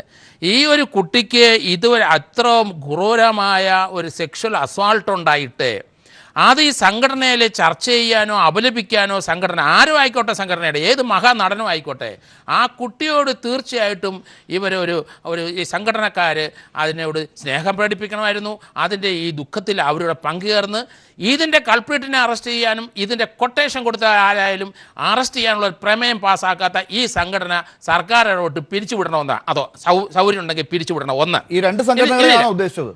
അല്ല, ഞാൻ ഈ അമ്മ എന്ന സംഘടന തന്നെയാണ്, അതിലെ അംഗങ്ങളാണ് ഭൂരിപക്ഷം ആൾ. അതൊന്ന്. ഇനി ഒരു കാര്യം കൂടെ പറയാം. അമ്മ എന്ന സംഘടന ഇപ്പം മൗനം പാലിച്ചു. അതിനകത്ത് 2 MP-മാർ 2 MLA-മാർ ഉണ്ടായിട്ടും ശബ്ദിച്ചില്ല, ശബ്ദം വെളിയിലോട്ട് വന്നില്ല. എന്തിനാണ് ഈ സംഘടന? ഇനി ഒരു കാര്യം കൂടെ പറയാം. ഇപ്പം കഴിഞ്ഞ ദിവസം ഈ അപകീർത്തികരമായ ഈ സംഭവം നടത്തിയിട്ട് ആ കുട്ടിയുടെ പേര് പറയുന്നതും ആ കുട്ടിയെ പീഡനത്തിനെ പ്രകീർത്തിക്കുന്നതും അതിന് അപമാനകരമായ പ്രസ്താവന നടത്തുന്നതാണ് കുറ്റം. 278A ഇന്ത്യൻ പീനൽ കോഡിൽ ഈ കുട്ടിയുടെ അടുത്ത് കാണിച്ച ഈ അപമാനം റേപ്പ് തന്നെയാണ്. റേപ്പിൻ്റെ ഡെഫിനേഷൻ, മാനഭംഗത്തിൻ്റെ ഡെഫിനേഷൻ എല്ലാം മാറി. ശരീരത്തിൻ്റെ ഏത് ഭാഗത്തും സെക്ഷുവലായിട്ട് എന്ത് കാണിച്ചാലും അത് റേപ്പ് തന്നെയാണ്. അതിന് യാതൊരു പുതിയ നിയമമാണത്. അതുകൊണ്ട് ആ റേപ്പ് നടന്ന കുട്ടി, ഈ സെക്ഷനിലെ ഒഫൻസ് നടന്നത് ആ കുട്ടിയെ ഇവരാരും ആ കുട്ടിയുടെ അല്ലെങ്കിൽ ആ കൾപ്രിറ്റിനെയോ അതിൻ്റെ കൊട്ടേഷൻ കൊടുത്ത് അപലപിച്ചില്ല നിൽക്കട്ടെ. 228A അനുസരിച്ച് 2 വർഷത്തെ തടവാണ് ശിക്ഷ പറഞ്ഞിരിക്കുന്നത്. അപ്പോൾ ഇതിനകത്ത് ഞാൻ കഴിഞ്ഞ ദിവസം കുറേ ചാനലിൽ കണ്ടപ്പം ദിലീപ് ആ കുട്ടിയും ഈ പ്രതി പൾസറുമായിട്ടുള്ള അടുപ്പം കൊണ്ടാണ് ഇതുണ്ടായെന്ന് പറഞ്ഞു. തെറ്റ്. 2 വർഷത്തെ ശിക്ഷ കൊടുക്കണം. അതിനെ സപ്പോർട്ട് ചെയ്തുകൊണ്ട് സലീം കുമാർ ഒരു പ്രസ്താവന ഇറക്കി. പ്രസ്താവന പിൻവലിച്ച കാര്യമില്ല, കുറ്റം ചെയ്ത് കഴിഞ്ഞു. അദ്ദേഹം അജു വർഗീസ് വന്നിരിക്കുന്നു. ലാലെന്ന് അല്ല ആ നടൻ അത് നിഷേധിച്ചില്ല. അതിനകത്ത് 1 ദിവസത്തെ ഉള്ളൂ എന്ന് പറഞ്ഞിട്ട് ഒഴിഞ്ഞു. അപ്പോൾ ഇവരുടെ എല്ലാം കോണ്ടാക്റ്റ് മോശമാണ്, സബ്സിക്വൻറ്റ് കോണ്ടാക്റ്റ്. ഇതിന് ജോസഫൈൻ വനിതാ കമ്മീഷൻ്റെ ചെയർമാൻ ശക്തവുമായിട്ട് പറഞ്ഞിട്ട് ഞാൻ ഒരു കാര്യം കൂടെ പറയാം. ഇതൊരു കുറ്റമാണ്. ഈ 6 പേരും അതിനകത്ത് ആരൊക്കെ പ്രസ്താവന ആ കുട്ടിക്കെതിരായിട്ട് പറഞ്ഞോ അതൊരു കുറ്റം തന്നെയാണ്. 2 വർഷത്തെ ശിക്ഷ അനുഭവിക്കണം. അതിന് ആ കുട്ടി പരാതി കൊടുത്തില്ലെങ്കിൽ ആ പ്രൊവിഷനകത്ത് ഒരു കാര്യം പറഞ്ഞിട്ടുണ്ട്. അതിനകത്ത് പറഞ്ഞിരിക്കുന്നത് വെൽഫെയർ ഇൻസ്റ്റിറ്റ്യൂഷൻ, സംസ്ഥാന വെൽഫെയർ ബോർഡ് ഡയറക്ടർ ഒരു IAS കാരിയാണെന്നാണ് ഞാൻ മനസ്സിലാക്കിയിരിക്കുന്നത്. അവരാണ് പരാതിയായിട്ട് പോലീസ് സ്റ്റേഷനിൽ പോകേണ്ടത്. ഇല്ലെങ്കിൽ അവർക്കെതിരായിട്ട് നടപടിയെടുക്കേണ്ടി വരും. ആ കാര്യം മറക്കരുതാരും. ശരി, ശ്രീ ശാന്തിവിള ദിനേശ്, സിനിമയ്ക്കകത്തുള്ള ഈ പറയുന്ന സംഘടനകൾക്കകത്തുള്ള ആളുകൾ ചെയ്തു എന്ന് പറയപ്പെടുന്ന കുറ്റകൃത്യങ്ങളുടെ വലിപ്പമാണ്, അതിൻ്റെ നിയമപരമായ പ്രശ്നമാണ് ശ്രീ ജോർജ് ജോസഫ് ഇപ്പോൾ പറഞ്ഞത്. അഡ്വക്കേറ്റ് ശിവൻ മഠത്തിലിനും അതിനെക്കുറിച്ച് സൂചിപ്പിക്കാനുണ്ടാകും. ഇത് ചർച്ച ചെയ്യാതെ ഒരു സംഘടനയ്ക്കോ സിനിമാക്കാർക്കോ മുന്നോട്ട് പോകാനാകും? അങ്ങനെയാണെങ്കിൽ അതിലെ അംഗങ്ങൾക്ക് തന്നെയല്ലേ പ്രശ്നങ്ങൾ കൂടുക? അല്ല, ഇതിൻ്റെ ഒരു പ്രശ്നം എവിടെയെന്ന് അറിയോ? ഇന്നസെൻറ്റിനെ പോലെ ഞാൻ ഇന്നലെ പറഞ്ഞതാണ്, വളരെ ഫ്ലെക്സിബിളായി എല്ലാ കാര്യങ്ങളും കൈകാര്യം ചെയ്യുന്ന ഒരാളാണ്. ഇതിലിപ്പോൾ ഒരു നടിക്ക് ക്രൂരമായ പീഡനം ഏറ്റുവാങ്ങേണ്ടി വന്നു, ഹതഭാഗ്യമാണ്. അവൾ അതിൽ നിന്ന് വളരെ ധൈര്യപൂർവ്വം മുന്നോട്ട് വന്നു, കാര്യങ്ങൾ മുമ്പോട്ട് പോകുന്നു. മറുവശത്ത് അതിൽ തന്നെ ഉള്ള ഒരു അംഗത്തിനെ കുറ്റവാളിയെ പോലെ ചുറ്റും ചൂണ്ടിക്കാണിക്കുന്നു.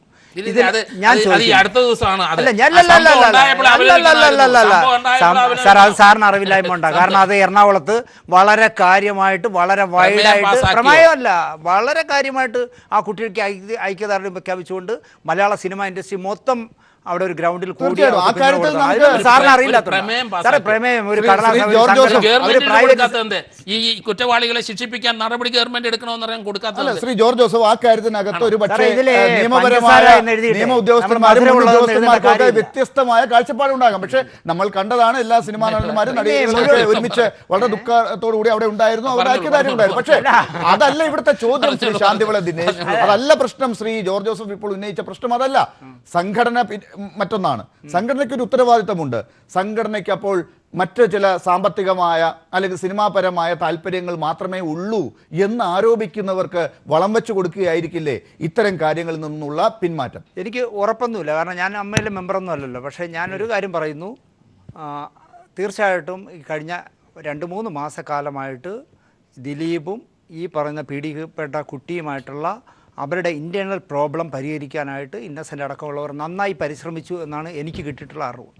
2 കൂട്ടരെയും നന്നായിട്ട് ഇതൊന്ന് പാച്ചപ്പ് ചെയ്യാനായിട്ട്, അതായത് പീഡനമല്ല, അവർ തമ്മിലുള്ള മാനസിക അകൽച്ച ഒന്നിപ്പിക്കാനായിട്ടൊരു ശ്രമം ഇന്നസെൻ്റ് അടക്കമുള്ളവർ നടത്തിയെന്നാണ് എൻ്റെ വിശ്വാസം. അതിൽ മമ്മൂട്ടിയുടെ നല്ല കൈയുണ്ടായിരുന്നു. അത് പക്ഷേ ഇവിടെ ഫലപ്രാപ്തിയിൽ എത്തിയില്ല. കാരണം ഇത് വഷളാക്കി കൊണ്ടുപോകാനാണല്ലോ എപ്പോഴും എല്ലാവർക്കും താല്പര്യം. അതിനകത്ത് തന്നെ ഉണ്ട്. അതിനകത്ത് തന്നെ അത് രണ്ട് ഗ്രൂപ്പ്. ഇപ്പം തന്നെ നിങ്ങൾ ഇവിടെ എഴുതി കാണിക്കുന്ന ടൈറ്റിൽ പോകുന്ന കണ്ടില്ലേ, നാളത്തെ എക്സിക്യൂട്ടീവിൽ പങ്കെടുക്കില്ല. ശിവൻമഠത്തിൽ ഞാൻ താങ്കളിലേക്ക് വരാം. താങ്കൾ തന്നെയാണ് ഈ ചർച്ച അവസാനിപ്പിക്കേണ്ടത്. പക്ഷേ നേരത്തെ എത്താമെന്ന് പറഞ്ഞ ഒരു അതിഥി ഇപ്പോൾ അവസാന നിമിഷത്തിൽ എത്തിയിട്ടുണ്ട്. അദ്ദേഹത്തിനോട് വല്ലാതെ ചോദിക്കേണ്ടതാണ്. പക്ഷേ ഞാനിപ്പോൾ അദ്ദേഹത്തോട് ഒരു ചോദ്യം ചോദിക്കുന്നത് ശ്രീ ശാന്തിവിള ദിനേശ് ഇപ്പോൾ പറഞ്ഞ ആ കാര്യത്തിൽ നിന്നാണ്. ശ്രീ സജി നന്ദിയാട്ട്, താങ്കൾക്ക് ഒറ്റ വാക്കിൽ ഉത്തരം പറയേണ്ടതാണ്. സിനിമയ്ക്കകത്ത് 2 ഗ്രൂപ്പ് ഉണ്ടെന്നും ഈ പറയുന്ന കാര്യത്തിൽ വാദിയും പ്രതിയും അവിടെ തന്നെയാണെന്നും കുറേ ദിവസങ്ങളായി പറഞ്ഞുകൊണ്ടിരിക്കുന്ന ഒരാളാണ് താങ്കൾ. അപ്പോൾ ഈ കാര്യത്തിൽ പ്രശ്നങ്ങളെ വഷളാക്കി ഈ ആളുകളെ തമ്മിൽ ഒരുമിപ്പിക്കാൻ ശ്രമിക്കുന്നവർ ഒരു ഭാഗത്തുള്ളപ്പോൾ ഇത് നശിപ്പിക്കാൻ നടക്കുന്ന ഗൂഢാലോചന ആർക്കാണ് അതിനകത്തുള്ളത്?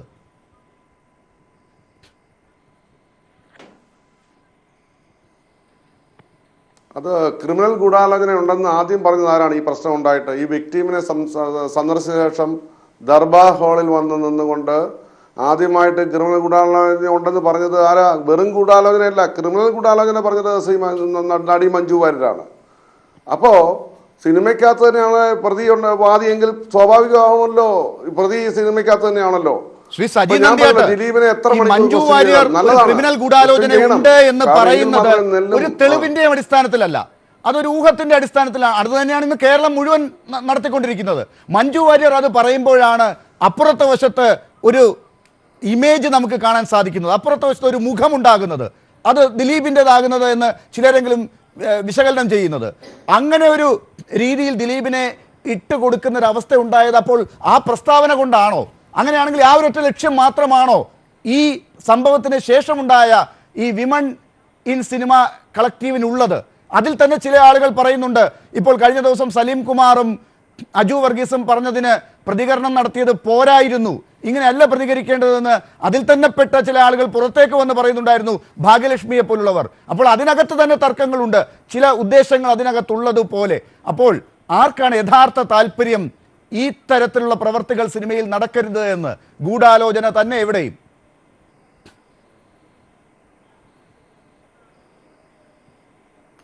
അജു വർഗീസും സലീം കുമാറും ഒക്കെ പറഞ്ഞത് അവരുടെ പെട്ടെന്നുള്ള ഒരു ഇതിൽ പറഞ്ഞ് പെട്ടെന്ന് അവർക്കത് മനസ്സിലായി അങ്ങനെയല്ല ചെയ്യേണ്ടത്, അവരുടെ ഒരു പെട്ടെന്നുള്ള വികാരത്തിൽ അത് സംഭവിച്ചു, അത് തെറ്റാണെന്ന് അവർക്ക് മനസ്സിലായി, അവർ തിരുത്തി. നമ്മുടെ പ്രശ്നം അതല്ല. ദിലീപ് ഇതിലേക്ക് ആരും കൊണ്ട് ദിലീപ് പറഞ്ഞു എന്നെ ഒന്ന് പ്രതിയാക്കാമെന്ന് ചോദിച്ചോ? ഇല്ലല്ലോ. ഇവിടെ ദിലീപിനെ കൊണ്ടുവന്ന ആരാണ്? നമ്മുടെ പൊതുസമൂഹത്തിൽ ദിലീപിനെ ഇവിടെ പ്രതിയാക്കി നിർത്തി. അപ്പം ഞാൻ പറഞ്ഞ എസ് എൻ സ്വാമി സിനിമ പോലെ പ്രേക്ഷകർക്കൊരു ഒരു വില്ലനെ കൊടുത്തിരിക്കുക. പക്ഷേ ക്ലൈമാക്സ് ലീഡ് സീനാണ് ഇപ്പോൾ നടന്നുകൊണ്ടിരിക്കുന്നത്. ഇപ്പോൾ ക്ലൈമാക്സ് വരുമ്പോൾ യഥാർത്ഥ പ്രതി പുറത്ത് വരുമ്പോൾ ഞാൻ പറഞ്ഞല്ലോ അഗ്നിശുദ്ധി വരുത്തി ദിലീപ് പുറത്തു വരുന്നതാണ് ഞങ്ങൾ. ഡയലോഗുകൾ കൊണ്ട് കാര്യമില്ല. ഇവിടെ കൃത്യമായി താങ്കൾ ആ ക്ലൈമാക്സ് പറയൂ. എന്താണ് ആ ക്ലൈമാക്സ്? ആരാണ് വില്ലൻ? ആ വില്ലൻ എപ്പോഴാണ് പുറത്തു വരിക?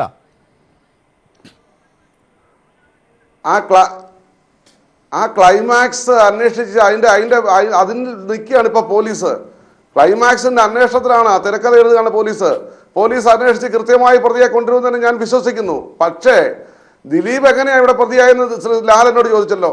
ദിലീപ് പ്രതിയാകാൻ പ്രതിസ്ഥാനത്ത് വരാൻ 4 കാരണങ്ങളാ. ഒന്ന്, ദിലീപിന്റെ വിവാഹ മോചനം ഒരു കാരണം. രണ്ടാമത്, ദിലീപ് രണ്ടാമത് വിവാഹം കഴിച്ചത് ഒരു കാരണം. മൂന്നാമത്, ദിലീപ് പുതിയ തിയേറ്റർ അസോസിയേഷന്റെ പ്രസിഡന്റ് ആയതൊരു കാരണം. നാലാമത്, ദിലീപ് ജനപ്രിയ നടനായി എന്നുള്ളത് കാരണം.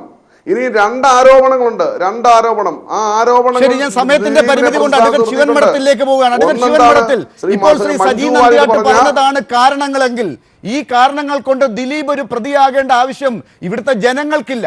ജനങ്ങൾ ആരും ഈ പറഞ്ഞ കാരണങ്ങൾ കൊണ്ട് ദിലീപിനെ പ്രതിയാക്കില്ല. അപ്പോൾ ആരൊക്കെയോ ശ്രീ സജി നന്ദിയാട്ട് പറഞ്ഞതുപോലെ അപ്പുറത്ത് ദിലീപിനെ പ്രതിയാക്കുകയോ അല്ലെങ്കിൽ ദിലീപ് കുറ്റക്കാരനാണെന്നോ വരുന്ന അവസ്ഥ ഉണ്ടാക്കിയിട്ടുണ്ട്. അത് എങ്ങനെയാണ് പുറത്തേക്ക് വരിക? താങ്കളുടെ നിരീക്ഷണം എന്താണ് ഈ അവസ്ഥയിൽ?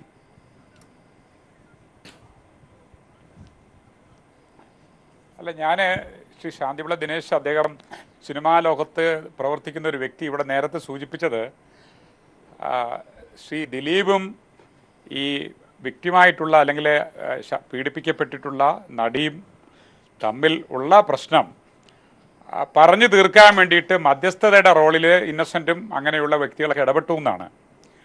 തീർച്ചയായിട്ടും അദ്ദേഹം സിനിമാ ലോകത്തിൻ്റെ അകത്ത് നിന്ന് പ്രവർത്തിക്കുന്ന ഒരു വ്യക്തി എന്ന നിലയിൽ ആ പറഞ്ഞ സത്യസന്ധതയെ ഞാൻ മാനിക്കുന്നു.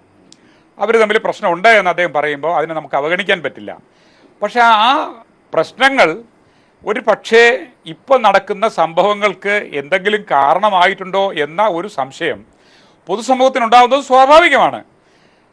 അപ്പോൾ നിയമത്തിൻ്റെ പരിപ്രേക്ഷ്യത്തിൽ ഈ പറഞ്ഞ ഇതിന് ഈ ഗൂഢാലോചനയിൽ എവിടെയെങ്കിലും പങ്കെടുത്തിട്ടുണ്ടോ ഇല്ലയോ എന്ന് നിയമത്തിൻ്റെ പരിപ്രേക്ഷ്യത്തിൽ അന്വേഷണ ഉദ്യോഗസ്ഥർ അന്വേഷണം നടത്തി തെളിവിൻ്റെയും മൊഴികളുടെയും ഒക്കെ അടിസ്ഥാനത്തിൽ അങ്ങനെ ഉണ്ടോ എന്ന് സ്ഥിരീകരിക്കപ്പെടുന്നതുവരെ സമൂഹത്തിന് ഈ ഒരു സംശയം ബാക്കി നിൽക്കുന്നുണ്ട്. ശ്രീ ശാന്തിപിള്ള ദിനേശ് പറഞ്ഞതിൽ നിന്ന് മനസ്സിലാകുന്നത്.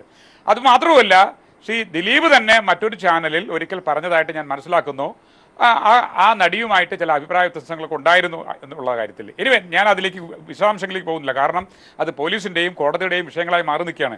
നമ്മുടെ മുമ്പിൽ നിൽക്കുന്ന ഒരു ചോദ്യം, എന്തുകൊണ്ടോ ആക്രമിക്കപ്പെട്ട ഒരു വിക്ടിം അല്ലെങ്കിൽ അതിന് ഇരയായ ഒരു ഇരയുടെ അവകാശത്തിന് വേണ്ടി നിൽക്കാൻ പ്രാപ്തിയാകേണ്ട അമ്മയെ പോലുള്ള പ്രസ്ഥാനങ്ങളും സിനിമാ ലോകത്ത് നിഷ്പക്ഷതയോടെ പ്രവർത്തിക്കുന്ന കലാകാരന്മാരും കലാകാരികളും ആരുടെ പക്ഷത്ത് നിൽക്കുന്നു എന്നും ആരുടെ താല്പര്യം സംരക്ഷിക്കുന്നു എന്നും കഴിഞ്ഞ കുറേ ദിവസങ്ങളായി നടക്കുന്ന ചർച്ചകളിൽ നിന്നും അഭിപ്രായ പ്രകടനങ്ങളിൽ നിന്നും വളരെ വ്യക്തമാണ്. ശ്രീ സജി പോലും പറയുന്നത് ദിലീപ് മഹാനടനാണ്, അദ്ദേഹത്തിൻ്റെ പ്രശ്നം, കുടുംബ പ്രശ്നം, ആ പ്രശ്നം, ഈ പ്രശ്നം, അതൊക്കെയാണ് അദ്ദേഹത്തെ ഇപ്പോൾ ഇത്തരത്തിലുള്ള ഒരു മാധ്യമ വിചാരണയ്ക്ക് ജനങ്ങളുടെ ഇടയിൽ അദ്ദേഹത്തിൻ്റെ സംശയത്തെ നിലയിൽ നിർത്തിയിരിക്കുന്നതൊക്കെ പറയുന്നത് എത്രത്തോളം വാസ്തവമാണെന്നുള്ള കാര്യം ഞാൻ അതിലേക്ക് കടക്കുന്നില്ല. പക്ഷേ ഒരു കാര്യം ഉറപ്പാണ്, ചലച്ചിത്ര മേഖലയിൽ അഭിപ്രായവും അഭിപ്രായ വ്യത്യാസവും ഇന്നും ഇന്നലെ ഉള്ളതല്ല. ശ്രീ ജോസഫ് നേരത്തെ പറഞ്ഞതുപോലെ വളരെ മുമ്പേ തന്നെ ഈ മേഖലയിൽ ഉണ്ട്. പക്ഷേ ഇപ്പോൾ അത് അതിൻ്റെ ഏറ്റവും നെറികെട്ട ഏറ്റവും മലീമസമായ ദുരവസ്ഥയിലേക്ക് മലയാള ചലച്ചിത്ര രംഗം കടന്നിരിക്കുന്നു എന്റെ തെളിവുകൾ അടുത്ത ദിവസങ്ങളിൽ തന്നെ അത് ചർച്ച ചെയ്ത് പുറത്തേക്കത് അല്ല എന്ന് പറയുമ്പോഴും അവർ സ്വയം ചർച്ച ചെയ്തു തന്നെ കാര്യങ്ങൾ മനസ്സിലാക്കി വേണ്ട തീരുമാനങ്ങൾ എടുത്ത് സംഘടനയ്ക്കും സിനിമയ്ക്കും ഗുണകരമായ തീരുമാനങ്ങൾ എടുത്ത് മുന്നോട്ട് വരും. അല്ലെങ്കിൽ അത് നിരപരാധികളെ ക്രൂശിക്കുന്നതിന് തുല്യമാകുമെന്ന് അവർ മനസ്സിലാക്കും എന്നും നമുക്ക് ഈ ചർച്ചയിൽ നിന്ന് ഇപ്പോൾ എടുക്കാം. നമുക്ക് ഈ ചർച്ച ഇവിടെ തൽക്കാലം അവസാനിപ്പിക്കേണ്ടി വരുന്നു. ചർച്ച വീണ്ടും തുടരും എന്ന് മാത്രമാണ് ഇപ്പോൾ പറയാനുള്ളത്. വളരെ നന്ദി ഈ ചർച്ചയിൽ പങ്കെടുത്തതിന് അഡ്വക്കേറ്റ് ശിവൻ മഠത്തിൽ, advocate BA Aloor, Shri Baiju Kottarakkara, Shri Saji Nandiyat, Shri George Joseph, Shanthivila Dinesh.